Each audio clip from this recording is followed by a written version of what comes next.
Coming up, wormholes and collectibles, part 2 of our interview with the Mad Fashionista and a great treasure hunter tip. I'm Tammy Confennel. This is Collectibles Corner TV, the show for savvy collectors.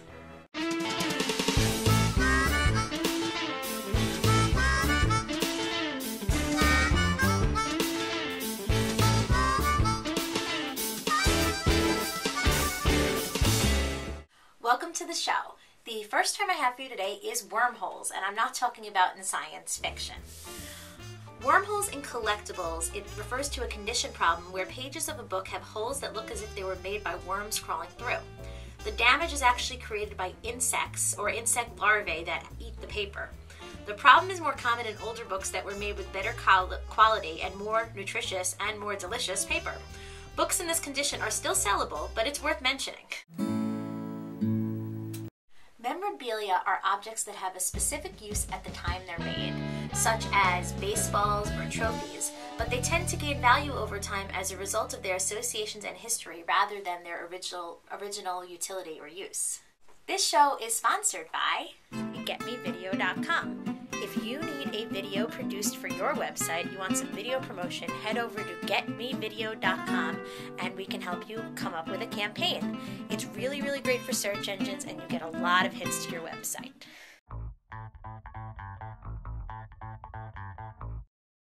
This question comes from Janice all the way over in Great Britain. Janice writes, I bought a book from a boot sale, and just for you Americans, boot sale is actually like a garage sale or antique fair. And I just wanted to know more about the book, and it's called Royalty by Maria Hill, and it's published by Ackerman in 1839. So could you please let me know anything about it? Hi Janice. Well, I did some research for you on abebooks.com. Now, a lot of this is going to be dependent on the condition of your book and whether or not all the original plates, they have little plates and lithographs in there. And if they're there, I actually found it on Abe for around $1,000. So if you have one in similar condition, you may have a really good book. Now, abebooks.com tends to overinflate its prices a little bit, so I would say that comfortably you have a $300 to $600 book if it's in the same condition.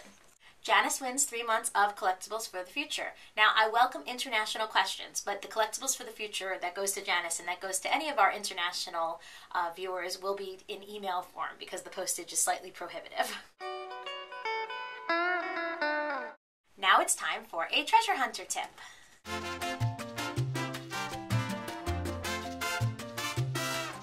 This treasure hunter tip is actually the Antiques Roadshow Glossary, and it can be found at pbs.org/roadshow.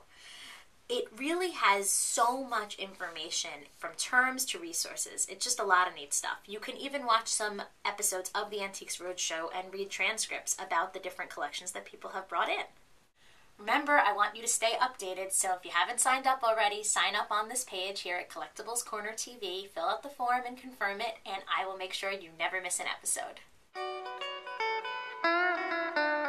Without further ado, here's the part 2 of our interview with the Mad Fashionista, which we started last week, so I hope you enjoy its gripping conclusion. When I was in high school, and I hit my full height of 5'11", I was a freak, you know. I mean, there were tall girls, but tall girls were 5'8". And now I see with the young generation coming up now, it's much more common, you know, to see girls of 5'10", 5'11", 6 feet. And so that's another thing about selling plus-size vintage is it's, you know, every now and then you run across something that's also made for a tall person. I found this beautiful peignoir that was made by Lane Bryant in the 50s for their tall division, and it was magnificent. And also, I will sell smaller things if they just are so beautiful I can't pass them up. I see. Like every now and then I'll run into a dress that is just so beautiful inside and out, and it's like a size medium, which I can kind of justify to myself, or a size small, but then it just has to be spectacular. I see. I think it's my karma. I just can't sell smaller stuff.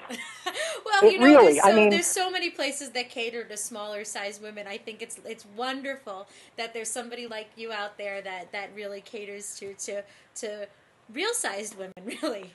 Yeah, you know, it's strange that that plus size women are now called real size women. It's like sort of, well, it's about time you figure that out.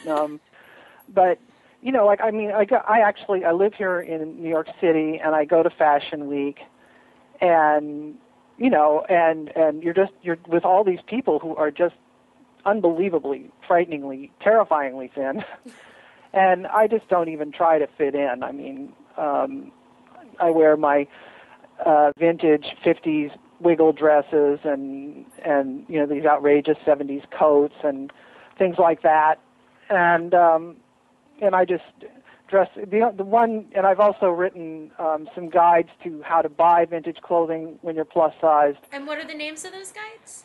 Well, one you can find on, I believe it's called ezine.com or earticle.com, and it's called how to buy plus size vintage for your body shape.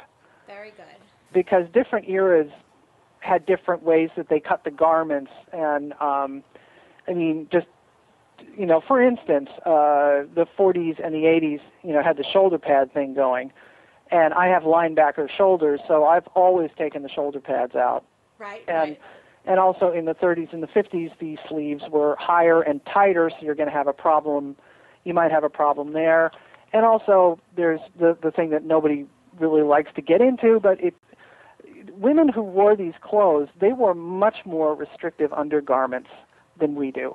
I mean, much more. We can't even imagine, we think, oh yeah, the 20s, women were liberated from corsets, but by the 40s and 50s, they were back in girdles and bullet bras and, one-piece, these one-piece foundations that were very, very restrictive, and that's part of why the measurements look so strange to us. Because they were sucking it all in. Yeah, they were being sucked in. I mean, things did have stays in them. People did wear waist cinchers and all that other stuff if you do the research. So for some of these clothes, if you want to wear them and there's not enough of a seam allowance, you do have to wear things like a waist cincher. Wow. And you just have to, if that's the style you want. Since I happen to really like the 50s bombshell style, I already have an hourglass figure, but with some of them, I do have to wear a cincher. Spanx just won't cut it. Do you sell those as well then? No, I don't. I sell some vintage lingerie, but there's other people who are much more interested in it than I am. I see. And I just want to give you a chance before we run out of time here to plug all your sites, because I know you have a few. You have a blog. I got so many. I know you have the Mad Fashionista, Diary of a Mad Fashionista. Is that at blogspot.com? Yes, it is, and that's the adventures of my my alter ego, who's very rich and very, very aristocratic, and but she occasionally plugs my wares there, and it's very, very popular in the fashion community. A lot of people read it, and then there is my eBay store, which is called Elisa's Bodacious House of Style. Oh, that's a fun name. Yeah, I sell under the name Hoardmeister. Got it. Which is also the name on the blog. And then I have a store at www.fashiondig.com, which is called the Mad Fashionista's Plus Size Boutique, and that tends to be where the more high-end and the very few designer pieces I have are over there because, frankly, Chanel did not make size 16. I see. And then I have, oh my God, there's so many. It's really frightening. Actually, for a guide to all of them, you can go to www.madfashionista.com. That's what I'll do, and I'm going to link, for anyone that's listening to this, I'm going to link to all this stuff right on the blog entry, so don't worry about writing it all down. You can just click on the link right underneath this video. Yes, and, I'm on Twitter, I'm on MySpace. I mean, it's hideous. You're everywhere. You're everywhere. You're the Mad Fashionista. I have to be, yeah. I mean... omnipresent. Yes, I'm losing my eyesight for the good of my customers. There you go. Well, Elisa, thank you so much. You've certainly added another dimension to this show, and I certainly appreciate it. And thanks so much for replying to that post that I put on LinkedIn saying I'm looking for people to interview. You were just fantastic. Thanks so much. Oh, thank you, Tammy. It was a delight. And just stay on the line. I'm going to stop the recording, but stay on the line. Thanks so much.